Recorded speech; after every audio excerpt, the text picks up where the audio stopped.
Question number 3 says that find the value of the division in each of the given bits. Before we get on to the division and the solving part of each bit, what we have to understand is whenever a number is divided by a number which is a power of 10, the decimal moves towards right as many places as there are zeros in the number which is a power of 10. So starting with, we have 2.7 which is to be divided by 100. So the decimal moves 2 places towards right. So the answer for this bit will be 0.027.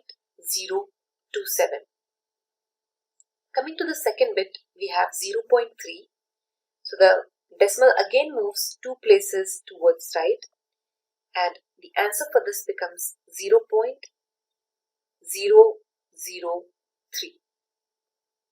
Coming to the third bit, we have 0.78 which is divided by 100. So the decimal moves 2 places towards right. So our answer for this bit will be 0.0078.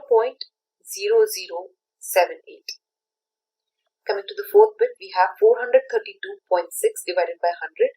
Now the decimal moves 2 places towards right and now is between 4 and 3. So the answer for this bit is 4.326.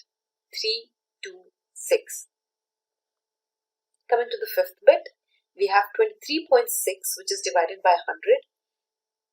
Moving the decimal 2 places towards right gives us the answer as 0.236. Coming to the last part, which is the sixth part of this question, we have 98.53 which is divided by 100.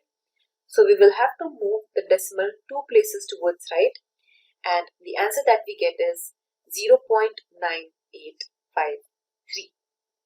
And this is how we solve this problem.